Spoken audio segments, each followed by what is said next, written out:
streams from counties. We had the lottery was passed, and we were promised that that lottery would give us money for school construction. That money's dropped by $1.5 million. So it seems like Raleigh never has the issue with raising revenue because they just take it from wherever they want it, and then others have to deal with it. Thank you. Our next question, we will start with Mr. Mitchell. The issue of coal ash ponds has become a focus in recent weeks due to the spill in the Dan River. In a decision by the state's Environmental Management Commission, Duke Energy was not required to take immediate action if tests of groundwater near ash ponds showed contamination. Is it time for those regulations to be revisited by the General Assembly, and how would you approach this issue? Mr. Mitchell. You guys have no idea how quick 2 minutes go by. When you're used to having 90 minutes, 2 minutes is nothing. But when you're talking about coal ash, you're not just talking about a statewide problem. You're talking about something that's very dear to us locally in terms of if a problem happens, we could be greatly affected. We have a coal ash pond in Rowan County off of Long Ferry Road with what was the Buck Steam plant. That facility is now moving to a natural gas-fired facility, so they're not producing any more coal, but there is still a coal ash pond there. Now, Duke Energy has indicated that before they put that water back into the Yadkin, that it's tested. We have to make sure that DENR is doing its job, making sure that those tests are coming back clear. Eventually, Duke is going to cover and encapsulate that coal ash pond, which is something that our community absolutely wants them to do to avoid any possibility for failure of that pond. But when we're talking about the coal ash issue on a statewide level, we need to make sure two things are happening. First, DENR has to be doing their job, and there is some question about the regulatory agency that was responsible for making sure that the type of accident like the coal ash spill doesn't happen, that it happened under their watch. So we have to be mindful that DENR is actually doing what they're supposed to do, and we have to make sure that the coal ash ponds are receiving a full assessment at the state level. In terms of the coal ash itself, from every report that I've read, seen, and heard, the coal ash itself is not overly toxic. It can be used in many different projects. Hopefully, even some here in the county, that we can use some of that ash to help for economic development type projects in Rowan County, which would assist us there. So the coal ash issue is a big one. It's something that we've got to keep our eye on. But the main focus here should be DENR and whether they're doing their job. Thank you. Mr. Warren. In light of the Dan River spill and the deliberate dumping at Cape Fear, the federal government is investigating into the relationship between Duke Power and DENR, and how that goes back, how many years this goes back, to where DENR basically gets a hand slap. In particular was the agreement that for $99,000 and no requirement to mitigate the damage, Duke Power was pretty much held harmless. But the fact that Duke Power might have created these ash ponds in compliance with the DENR standards of the day is not an excuse in my book for not taking full responsibility for being a better corporate citizen.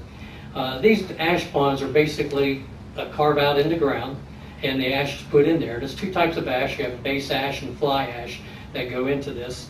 And it seems to me that a company the size of Duke Power, who posted a $3 billion profit, hasn't paid taxes for 5 years, would have gone and done the prudent thing and gone ahead and lined these ponds, even though they weren't required to do so.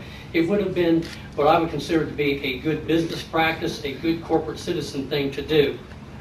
It wasn't mentioned, but I want to bring up that I am wholeheartedly against any type of rate increase that Duke Power may ask for to help mitigate the cost of either moving or correcting these ash ponds. I do not believe, as one of the representatives that I have read in the paper said, that this is something that we would share because customers have enjoyed low power rates. That doesn't cut it with me. I think this is the cost of doing business poorly, and Duke should bear the brunt of that. Thank you. Our next question, we will start with Mr. Warren. With the increased number of baby boomers retiring and the cost of health care continuing to be a concern, how should the state fix its Medicaid system known as NC Tracks? Mr. Warren. Well, NC Tracks is a program that was started under a different administration, and it's been going on for years, and there have been cost overruns and cost overruns.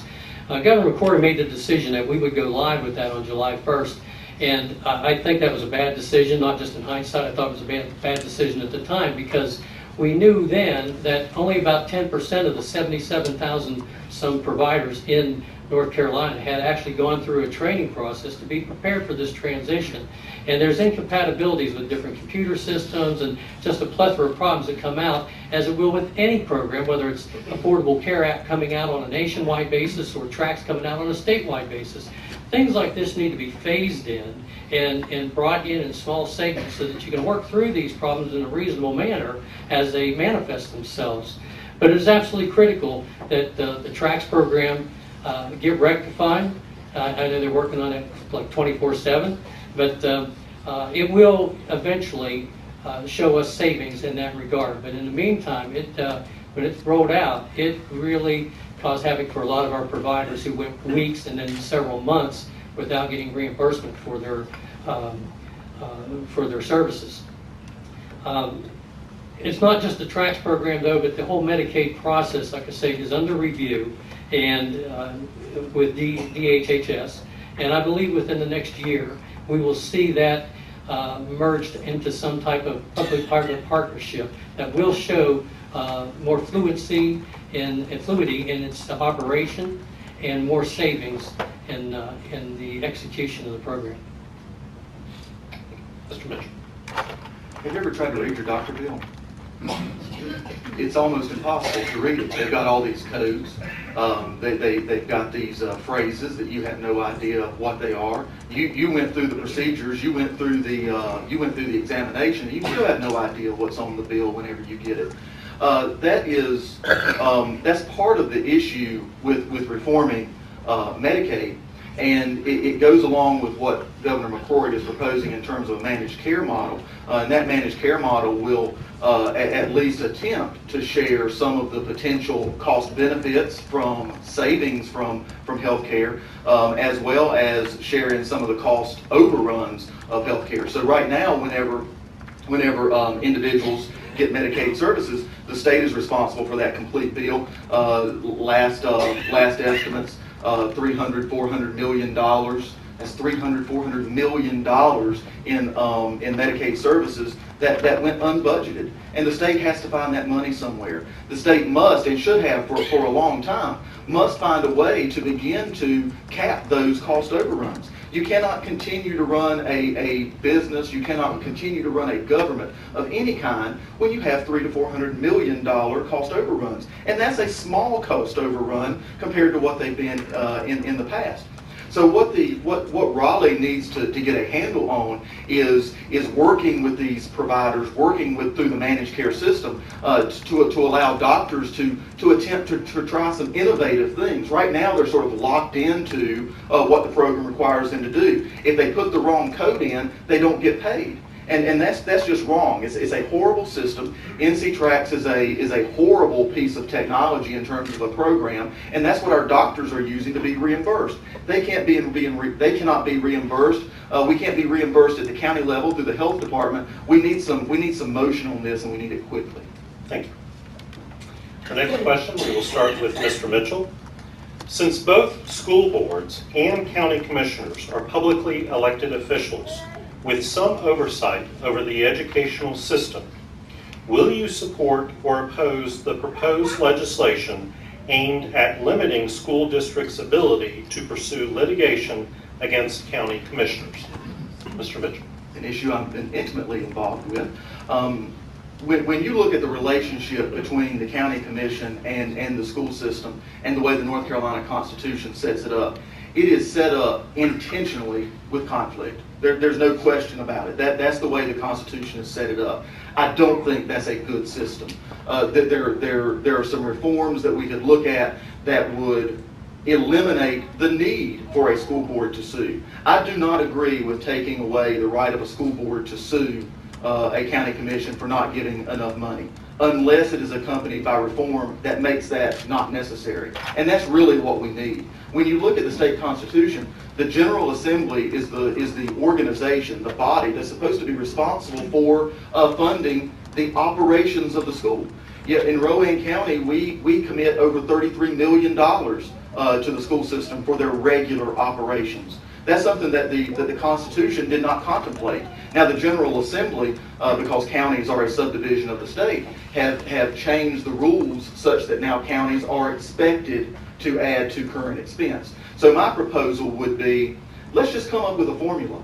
Let's say straight up what every county should be expected to kick into the kitty for the operations of the schools. Let's eliminate this contentious battle. Let's eliminate every year waiting on the school board to present a budget only to have it be turned inevitably down. Let's eliminate that point of contention where the two boards have an actual real chance of getting along. Until that happens, that chance is slim to none. So I do not support removing the right to sue, but I do support reform to such a way that it eliminates the need for litigation.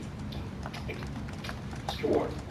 Yeah, whether or not I would support a bill like it depends on what the bill says and what it mandates. There has to be some type of recourse, but the ultimate fiscal responsibility lies with one body. And we kind of experienced the same thing at the General Assembly when Planned Parenthood sued us because we cut off a lot of the funding. And, but our responsibility is to take care of the responsibilities of the state, and you only have a limited amount of money to do that, and it's proportionally the same thing on the county level. But what is a paradox in that, in this paradigm, is that you're using money for attorneys to fight each other over money that you don't have, or enough money that you're not getting. So it seems counterproductive and counterintuitive to have one body suing the other for something like that. Now, I'd look at legislation to see what it might be suggesting. Is it binding arbitration? Is it something? But the whole thing about a non-responsive body, whether it's a school board or whether it's the county commissioners, is that the checks and balance in the system is here at the election time. And I look around the room and I can see people are getting activated and motivated to make some changes. And that's the recourse that you have if you don't feel the funding is reflecting the true needs of the general population that the board is elected to represent. Now, as far as the formula goes, the problem with that is that you have counties like Wake County or Mecklenburg County who are financially able to meet a formula, but you have Robeson County or Warren County, which are much more financially strapped, and you can't really rely on the county to carry the weight there. I think the problem in North Carolina that we have, and particularly shows up when they do rankings, is the way that we fund schools to begin with. We're one of just a couple of states that do the funding from state dollars. We might want to look at that paradigm to begin with. Thank you. Our next question will be for Mr. Warren. Today is tax day. Governor McCrory announced his tax overhaul proposal, and the General Assembly did a major restructuring of the state's tax system. What would be your proposed legislation or component of a tax overhaul proposal if you were in the legislature for the next session? Mr. Ward. Well, I think our tax revision that we passed this past year pretty well has set the stage for the way it's going. The tax revision plan took North Carolina from being ranked as the 6th worst. We were actually ranked 44th in the states for tax environment for business, and this tax revision plan propelled us to number 17th, according to the Tax Foundation. So what has occurred in the tax revision is, of course, a reduction in the corporate income tax to make it no longer the highest in the Southeast, but one of the most competitive. But the personal income tax being dropped down this year to like 5.8%, next year 5.75%. I had the privilege of working with Representative Julia Howard and Representative Dave Lewis on the House plan, and then also spending some time with Senator Russo and Senator Brock and Senator Bill Rabin on the Senate plan that Senator Russo wanted to go with, which was a full consumption or sales tax based thing, somewhat similar to Tennessee. And I was dead set against that. It's not a viable format for North Carolina.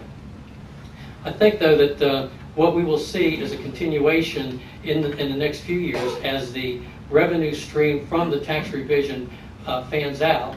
I think that we may see a move to either reduce the PIT even further or the CIT even further.